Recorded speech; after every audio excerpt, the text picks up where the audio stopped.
Welcome to the Matt Walsh Show, everybody. Remember to subscribe on iTunes or become a premium member of the Daily Wire so you can get the whole show.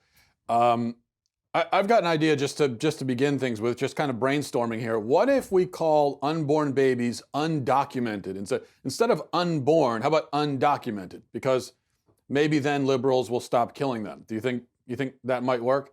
Because when you think about it, undocumented works for unborn children much more than it works for illegals. These are babies who just have not yet gotten the document of the birth certificate.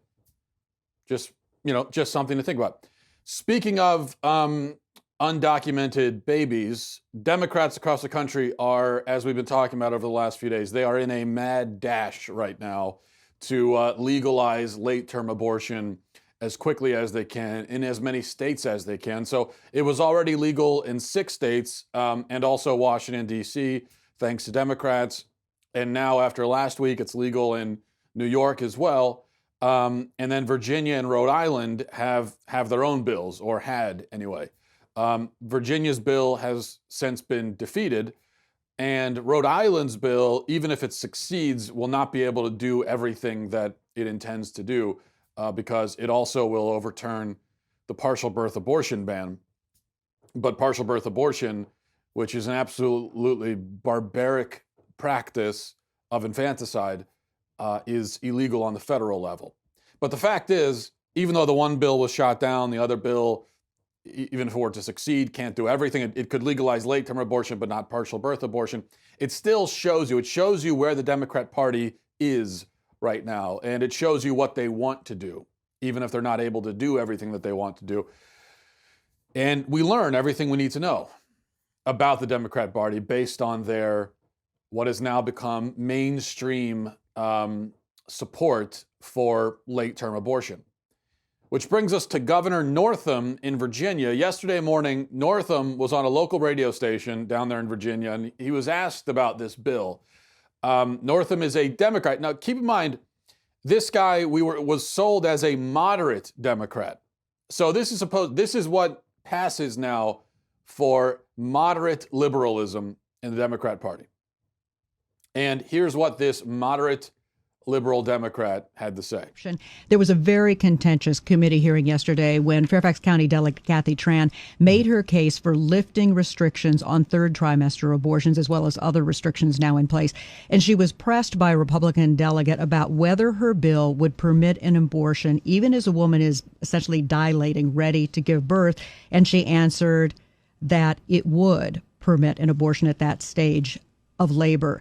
Do you support her measure and explain her answer? Yeah, and I wasn't there, Julie, and I certainly can't speak for Delegate Tran, but I would tell you first thing I would say, this is why decisions such as this should be made by providers, physicians, and the mothers and fathers that are involved.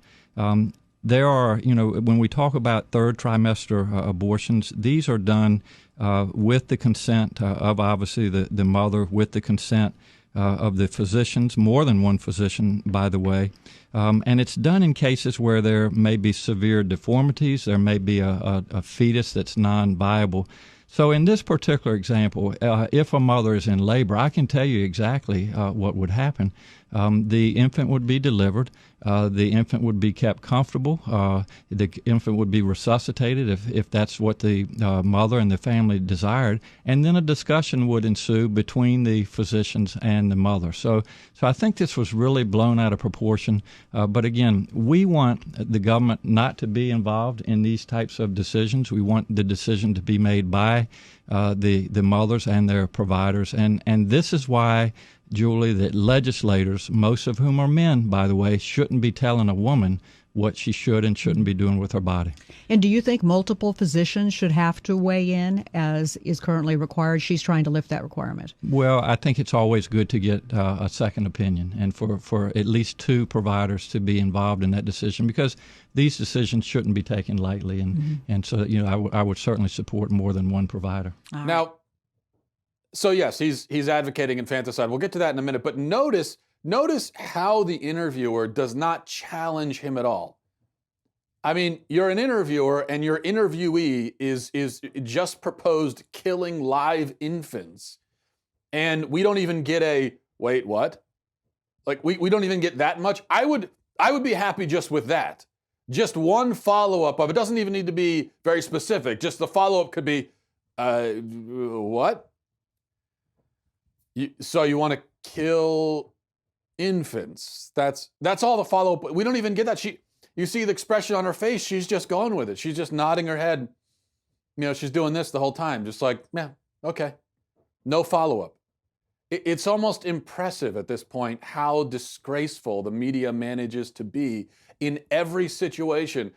And just like instinctively, it's just instinct, just a visceral reaction now. They know they can go to the most disgraceful reaction possible every single time. Meanwhile, if the media had any self-respect and if it was at all interested in doing its job, then as this story was going viral yesterday of the governor of Virginia advocating infanticide, every single Democrat who has so far announced their candidacy for 2020 would have been asked by the media, do you agree with Governor Northam about killing infants after they've been born? They all would have been asked. Just like every time Donald Trump says anything that shocks people, every Republican on the national stage, every Republican who people care about, they're all asked immediately, what do you think about this? Do you agree with him? But of course, you don't get the same thing with the Democrats. In fact, forget about Northam for a minute and his advocacy for killing infants after they've been born. New York legalized late-term abortion last week. It was a big story. So every single Democrat should have been asked, do you agree with this? Are you in favor of killing babies in the third trimester, even though they could survive outside of the womb and you could easily they have to be delivered anyway, so you could just, they weren't asked, like, hey, you have a baby and in the third trimester, the mother wants to end the pregnancy. The baby has to come out one way or another. We could kill the baby first and then take him out, or we could just take him out without killing him. Do you think that it's okay to do the first thing, where you take that extra step of killing the baby? Every Democrat should be asked that question, but they're not asked. In fact, just to give you an idea of how the national media is covering this story, let me read a little bit from the Washington Post article on the story about Northam. The title of the article is "Failed Abortion Bill Draws GOP Outrage Against Virginia Governor Northam, Democratic Legislators." So this is the meme, but it's true. This is always how it goes. Every time a Democrat says anything or does anything outrageous and horrible and disgusting, the story for the media is always Republicans pounce. Republicans are outraged. Conservatives exploiting. That's always the story for them. It's not the thing that was said or done. It's how conservatives reacted to it. So let me read a couple of paragraphs from this article because it just shows you so perfectly how our media deals with this issue. It says, President Trump, Republican lawmakers in Virginia, and conservatives across the country attacked Governor Ralph Northam and other state Democrats on Wednesday after they defended a bill that sought to reduce restrictions on late-term abortions. So we'll stop right there. The first sentence they're leading off right away. It's with Republicans attacking. That's the story, right? And this is how they summarize it in the first paragraph. It's not that Republicans are attacking because Governor Northam advocated infanticide. It's because he defended a bill that reduced restrictions on late-term abortions. That's what we're going to call it now. Killing a baby after he has been delivered is reducing restrictions on late-term abortions. It goes on. The furor escalated quickly after Republicans circulated a video of Delegate Kathy Tran acknowledging that her bill, like current law, would allow abortions up to the point of delivery in cases when the mother's life or health was at serious risk. Let's stop right there. Can we get a fact checker on this? Because I've found already we've got a at least an extremely misleading statement, if not an outright lie. Because they're saying the law would allow abortions in cases when the mother's life or health was at serious risk. Well, in this exchange with Kathy Tran that they're talking about, she admits herself that the serious risk to the mother's health could be her mental health. This could be her mental health, her emotional health. And Kathy Tran admits that in the exchange that the Washington Post is talking about right now. But of course, the way that they present it, now, if you didn't know any better, you had no idea about any of this, you didn't know about this exchange, you hadn't seen it for yourself, you didn't know how these laws worked, and you read that statement, you would think cases where the mother's life or health was at serious risk, and you're thinking physical health. You're thinking life-threatening situations. But that is not what the bill covers. That's not what it talks about. And Kathy Tran herself admitted that.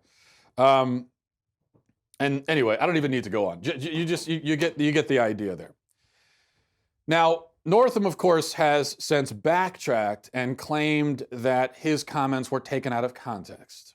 And he also went on Twitter yesterday and made himself the victim. This is what he said on Twitter. He said, "I have devoted my life to caring for children, and any insinuation otherwise is shameful and disgusting." Yes, we are the shameful and disgusting ones, you see. It's us, because this poor guy, look at this poor guy. He advocated for infanticide and was prepared to sign a bill that would condemn thousands of babies to death, but his hurt feelings are really the problem here. That's, this poor man, that we would dare be angry after he advocated killing live babies outside of the womb. Just so you know, Northam, we're not insinuating anything. We are straight up accusing you of advocating infanticide. That's what we're accusing you of. Not insinuating, that's what we're saying, because that's what you said. So all we're doing is repeating what you said, which was itself horrible and disgusting, and that's what's happening here. Despite what he's claiming now, his comments are very clear. He's talking about infanticide. In fact, he talks about infanticide in two forms. He is advocating kind of two methods or levels of infanticide. And he goes through it very methodically in the way that he explains it. And that's the only thing that was kind of shocking about what he said, is that he was so clear about it. And usually Democrats, it doesn't surprise me to hear a Democrat who has no problem with infanticide. That's all of these pro-abortion Democrats, they really have no problem with it. That's why with Kermit Gosnell, why do you think it was that the media ignored the Gosnell story and never really expressed any real outrage about it? This was a guy in the middle of a major American city for 30 years. He had been killing infants outside of the womb, chopping them up, leaving body parts strewn about in the refrigerator in buckets on the side of the room.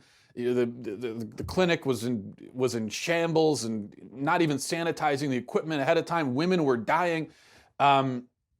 Just an absolute horror show. And Democrats didn't appear to be that upset about it. Why is it? Why is that, do you think? Because they have no problem with it. No matter what they say, when it comes down to it, they really don't have a problem with it. They're fine. It's really fine with them. If the baby comes out and you kill the baby a couple seconds later, because there's really no difference. And they're right about that. There really is no difference. Kill the baby a couple seconds before he comes out, a couple seconds after. If I'm okay. Obviously, if I have gotten myself to a place where I am so soulless and such a psychopath that I'm okay with killing a fully developed infant mere moments before he comes out of the womb, then obviously I'm also going to be okay with killing the baby afterwards. So Democrats agree. They're fine with it. They really are fine with this. The only thing that's unexpected is when they come out and admit it. So that's what he did. And here's what he talks about. He says, the infant comes out of the mother. So now we're dealing with an infant who is separated from the mother, no longer, there's no more bodily autonomy. This is my body stuff. That's all gone now. You never really had. It was always gone because that was never your body we were talking about. It's the body of a child who is not you. This is not your limb, okay? But now that the child's out, that is all gone. This is just a child. And what Northam is saying is that the infant will be resuscitated only if the mother wants it. If the mother wants it, we will resuscitate the infant. So they could just let the baby die right there, and that is infanticide. That's murder. And then he says, even after the resuscitation, there will be a discussion. Okay?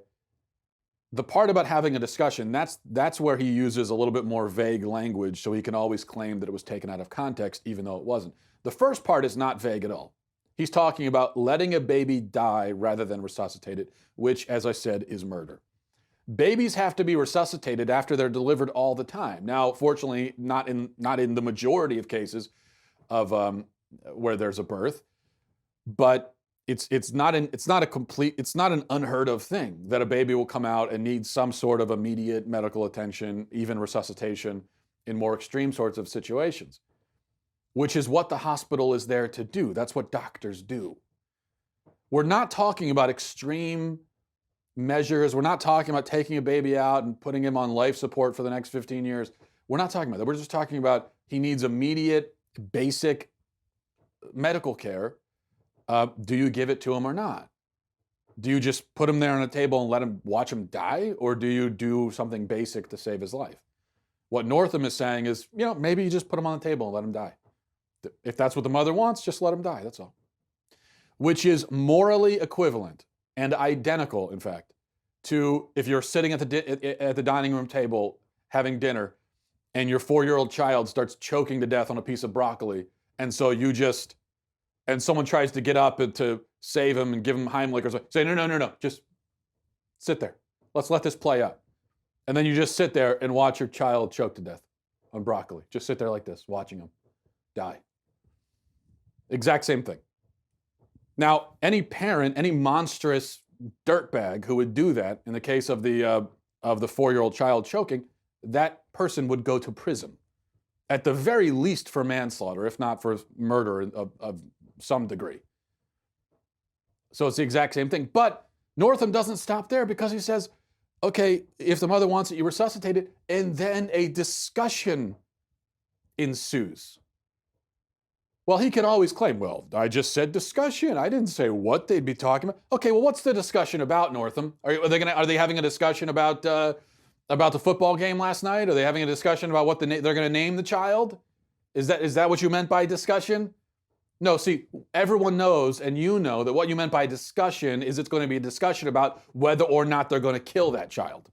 Because that is, you're claiming it's taken out of context. The context of this conversation is abortion. That's what we're talking about, is killing kids.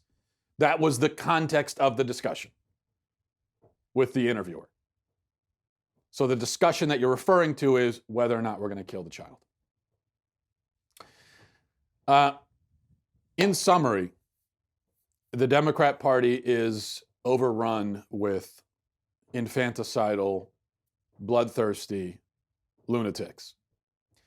And I don't say that as an insult. I believe, I agree with other people who would say that we live in very divided times. And so we have to be careful about the rhetoric we use, and it's very important to not use overheated rhetoric and to not engage in personal attacks, personal insults. And I agree with that. So when I call these Democrats bloodthirsty, infanticidal lunatics, that's just a description of what they are. And it's the most generous description I can really come up with. That's the best I can do. I'm being very generous with that. Because to call them lunatics really kind of lets them off the hook. And I believe in seeing the absolute best in people. I am an optimist. You know that about me. So I'm being very optimistic when I say that all these Democrats advocating infanticide and late-term abortion, which is infanticide itself as well, I'm being very optimistic when I say that they're just lunatics, as in they don't know any better. When I think we all actually know that that's not even true, that they're worse than lunatics. Whatever label you want to put on it, there's no happy label to put on it. This is a dark and disgusting thing. And we are at the point now where the Democrat Party and the left, they have long since abandoned any notion of safe, legal, and rare. That used to be the mantra: safe, legal, rare. Right?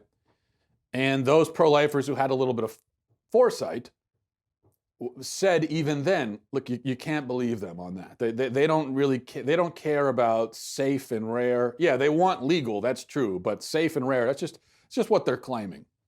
It's not really what they want. And now we're at the point where, yep, they have just punted on the rare part of it. They don't care about rare anymore. The people like to claim that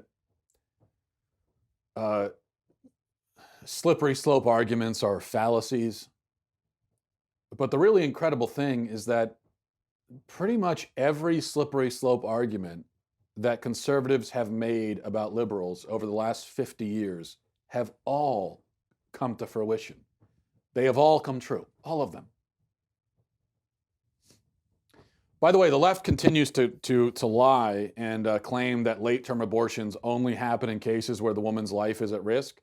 And I've already discussed this plenty, and I've explained why it's simply false. It is absurd. Late-term abortion is never necessary to save a woman's life, ever. It may be necessary to end a pregnancy early, but you don't need to kill the baby before you take it out. But you don't have to take it from me. Dr. Omar Hamada had this to say on Facebook last week. He says, I want to clear something up so that there's absolutely no doubt. I am a board-certified OBGYN who has delivered over 2,500 babies. There is not a single fetal or maternal condition that requires third trimester abortion. Not one. Delivery, yes. Abortion, no. There is absolutely no medical reason to kill a near-term or term infant for any reason. So there you go. And guess who agrees? The Guttmacher Institute. This is a research institute that is radically left, radically pro-abortion. The liberals use the Guttmacher Institute all the time to make whatever abortion-loving point they're trying to make. Well, Guttmacher has looked into this question. Several times they've looked into it. And they have found that it is very, very, very rarely the case that health is even cited as a reason for a late-term abortion. I think that they've said it was cited in like 2 or 3% of all cases. They did a report back in 2013 that goes into more details. Let me read directly from the report. These are the results of the Guttmacher Institute. Again, a pro-abortion research institute, a research institute that liberals have already said is very credible. They use it all the time. Okay, so this is what Guttmacher has to say. Women aged 20 to 24 were more likely than those aged 25 to 34 to have a later abortion. And women and later abortion, they're talking 20 weeks or later. And women who discovered their pregnancy before 8 weeks gestation were less likely than others to do so. Later abortion recipients experienced logistical delays, which compounded other delays in receiving care. Most women seeking, now here's the important part. Most women seeking later abortion fit at least one of 5 profiles. Here they are. They were raising children alone. They were depressed or using illicit substances. They were in conflict with a male partner or experiencing domestic violence. They had trouble deciding and then had access problems, or they were young and nulliparous. Now that last cat, I don't even know how to pronounce that. Nulliparous, I think is how you pronounce it. I had to look that term up. I confess I never heard that term before. It apparently means women who've never given birth before. And it could be they'd never given birth because they just didn't want to give birth, or they had stillbirths, miscarriages in the past. It does not necessarily mean, from what I read, women who currently have life-threatening pregnancies. Okay, so those are your 5 categories. And it's got nothing to do with health, saving the mother's life. According to the Guttmacher Institute, these are women who just made basically, these are lifestyle choices. They just, for whatever reason, they didn't think it fit into their lifestyle. And why did they wait so long? Well, maybe because they had some logistical problems, or they just couldn't make up their mind, or things went bad in their relationship, whatever. That's why they end up waiting this long. So all this stuff about, well, a woman's not just going to go in there 28 weeks and get an abortion unless there's a serious medical problem. Not the case. That's the case, according to Guttmacher, in a small, small fraction of instances. All right, moving on. Here's a story. I've been wanting to talk about this for a few days, but Here's a story that was in the Daily Wire a few days ago. It says, last week, the Baltimore City School Board unanimously decided against allowing police officers to carry firearms in public school. Legislation to overturn the prohibition on firearms was sponsored in the Maryland General Assembly, but then later withdrawn because of the lack of support from the city school board. The final vote was 10-0. The current law only permits the roughly 90 Baltimore School City police officers to carry their weapons when school is not in session and requires them to lock up the firearms while inside schools. And the article goes on from there. You can go read it on the Daily Wire to get more information about this. This is just obviously total madness that you won't allow police officers to carry. Well, first of all, then what are they there for? And if you don't trust your police officers with guns in school, then what even is the point? If there is any police officer on the force right now in Baltimore City who you don't trust with a gun around kids, then that's the guy that should not be a police officer. Okay, so that's an easy way to solve that problem. But if you don't trust any of them with guns, then that means that you are just paranoid and delusional. There is the idea that you're going to disarm police officers and then send them into the school is just, okay. And then the school shooter comes in. What's the police officer going to do? Make himself a human shield? This is like you might as well pass a law saying that when firefighters in Baltimore are responding to a fire, they have to leave their hoses at home. So you're not allowed to bring any water, any hoses. By the way, you can't bring any axes or anything either, because you might the hose, I mean, if you spray someone in the face, you could hurt them. You could drown somebody. If you have an axe and you use it incorrectly, you might end up cutting someone's hand off, for goodness sake. So yeah, just run in and deal with the fire, but figure out a way to do it. Maybe smother the fire with your own bodies or something. Absolute madness. Speaking of madness, there was an article in Arizona Central, which is we're told, part of the USA Today network.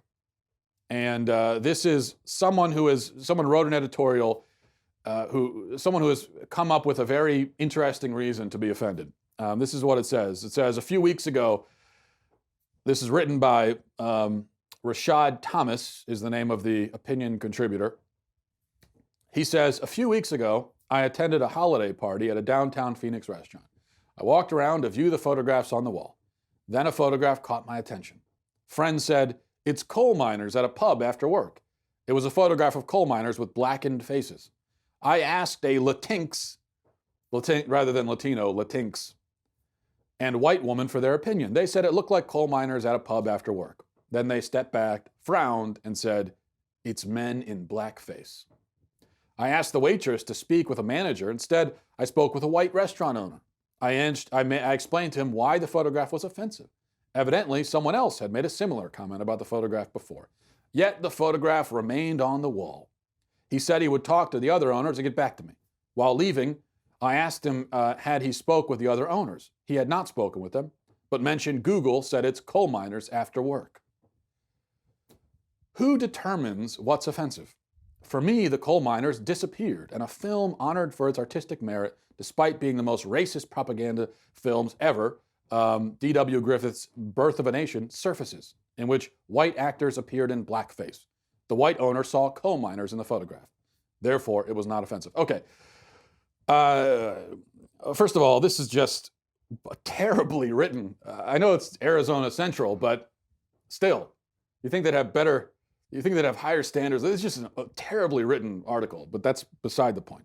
I mean, how many times did he repeat in the first few paragraphs? They said it's coal miners. They said it's coal miners. We get it. Everyone thinks it's coal miners except for you. So what you see here, this is an example. It's hilarious, which is one reason why I'm pointing it out. But, the first thing that jumps out at you is that, okay, this is another overly sensitive leftist who's looking for reasons to be offended and who apparently lives his life looking for reasons. And this is the food that sustains him, is finding outrage and offense. And that's part of it. That's definitely part of the story here. The other part of the story, though, is this is relativism. And he says himself, like, yeah, everybody around me sees that this is just coal miners after work, but I see it differently. I draw these crazy connections between this and blackface, and I remembered a movie, and these and that, and this, and so that's how I see it. And I couldn't possibly be wrong. There's no way that I'm wrong. So I see it this way. So how I see it must be how it actually is. My impressions must therefore be legitimate because it's my impression, it's my opinion. And if I find it offensive, you see, there's even this confusion. You can almost sense some confusion in his voice. Like he can't understand. Well, I told everyone it offended me, yet they didn't take it down. I don't understand it. How could you not take it down? I said that it offended me. What's the problem? Where's the disconnect, guys? I just said I'm offended by that. And this is what you get when you have someone or people, the leftists, who are obsessed with finding offense all the time, and then at the same time they're also relativists who don't believe in objective truth. That's how you end up with a situation like this, where they're just finding offense everywhere they go. Finally, let's quickly check a few emails. You can email the show at mattwalshshow@gmail.com. From Ryan, he says, "Hi, Matt. I've noticed that you have tattoos. 2 questions. What are they? Also, how do you justify tattoos given that the Bible prohibits them?" I've gotten an email like this about 15 times this week, so I figured I might as well just answer it. I do have 2 tattoos. That's one that's called a Chi-Rho, which is a Christogram formed from the first 2 letters of Christ in Greek. It's a very ancient Christian symbol used by Constantine. I like it because of its ancient tradition. Also, it's got kind of a militant flavor and history to it, and I think that Christianity needs that sort of militant spirit, a warrior spirit, especially in these times. That's why I like it. I also have a Celtic anchor cross right here with the phrase "salvation from the cross" in Latin, which is the first tattoo I got. As far as how I justify it, well, fortunately, I'm not bound by the ceremonial laws of the Old Testament, especially a law that was given in the case of tattoos to prohibit people from tattooing pagan symbols on themselves, or of preventing them from tattooing as part of a pagan ritual. So this is not a pagan ritual, it's not a pagan symbol, and those laws don't bind us anymore. Moral laws do, but not the ceremonial laws. So the prohibitions on tattoos, that goes in the same camp as don't wear mixed fiber, don't eat pork, and all that kind of stuff. So it's pretty easy for me to see the distinction there. But just because we're not bound by that prohibition, that doesn't mean that it's necessarily advisable to go and get a tattoo. That's up to personal preferences, and my preference was to get one. So that's all. And if someone doesn't like tattoos, that's perfectly fine. But this is the one thing that kind of frustrates me. There are some Christians who say, well, you can't get tattoos, you can't drink, and all this kind of stuff. And that's fine. Again, if that's your personal preference, if that's how you choose to live, perfectly fine. That's great. That's awesome. Good for you. I respect it. But Christianity itself does not actually require that. Christianity is not actually a puritanical religion. Christianity has the impression of being very closed-minded, very narrow, very restrictive. And it is closed off from sin, closed off from falsehood. It does have, in effect, what we would call restrictions. But it is not how it is painted, as this just boring, bland thing. In fact, Christianity allows for all different types of approaches and opinions and everything. And if you want to drink and be merry, if you want to get a tattoo, go ahead. You can do that. If your conscience tells you not to, then don't. Let's see. James says, under the Green New Deal, the federal government would control all energy production, and with Medicare for all, it would control all access to health care. In your eyes, is there anything tyrannical about a government that has this much power? What about unconstitutional? What will be next? Total takeover of education, making public school mandatory? Love the show. Thanks. James, my answer is yes, yes, and yes. The left is trying to move us to a place where the government controls literally everything. Yes, of course, it is tyranny. It would also be the end of the United States and the end of the American dream and the failure of the American experiment. If our country falls into tyranny less than 300 years after it was founded, which is the blink of an eye, in the grand scheme of things. I mean, there are countries around today that have been around for thousands of years. We've got less than 300 years, which is just, we're still basically, well, maybe not in our infancy as a nation, but we're in our adolescence at most as a nation. If at this point, the left completely takes over and everything is taken over by the government, we have no more freedom or liberty, then that means America just failed. It was a wonderful and beautiful experiment, which was great while it lasted, but it was a failed experiment in that case. And so that's what we're fighting for. It just puts it into context, what we're fighting for. Though again, I think it's worth noting that the irony here, that leftists, they want the government to control everything, even while insisting that Donald Trump is Hitler. And for some reason, they don't see the problem there, right? Finally, from Jess, she says, "Hi, Matt, what's your take on Howard Schultz being asked about the price of Cheerios?" Thank you for bringing that up, Jess. Yes, Howard Schultz, the billionaire former CEO of Starbucks, running for president or consider running for president as an independent, is not popular with the left. The left hates the guy. They hate him because they think that he's going to steal votes. He's going to siphon off moderate liberal voters, thus re-electing Trump. They also hate him because he's a billionaire. This is a guy who came up from nothing. He apparently, I learned this yesterday, apparently he lived as a kid in a housing project. And then eventually he opens a little tiny coffee shop in Seattle and he builds that into an empire and becomes a billionaire. This is the American dream. This is not someone who inherited millions from his family, who was born into wealth and success. This is really a rags to riches story. And if we're at a point in our country where we can't admire and respect that, then I don't know what's left. I don't even know what we're doing anymore. So he goes on Morning Joe and they ask him if he knows about, how much a box of Cheerios costs, which is such a stupid gotcha question. Obviously, the reason he's being asked is they're trying to paint him as out of touch. Now, keep in mind, so the media they're focused on whether or not Howard Schultz knows the price of a box of brand name cereal, even while the governor of Virginia is advocating infanticide. So you've got the governor of Virginia saying, let's kill babies out of the womb. The media ignores that and they're saying, well, what about Howard Schultz? He doesn't know how much Cheerios cost. But who cares? You know what? I don't know how much a box of Cheerios costs. I have no idea. And it's not I'm not a billionaire. It's because it's for a few reasons. Number one, I don't eat Cheerios because I'm a grown up. Number two, I'm a man. And as a man, even though I've gone grocery shopping plenty of times, I have no idea how much anything costs. So a box of Cheerios, if you told me a box of Cheerios costs $4, I would believe you. If you told me it costs $15, I'd believe you there too. I have no idea. When I go grocery shopping, I walk down the aisle. I just pick things out based on sight. It's really more of a based on gut instinct type of thing, and also based on just how hungry I am.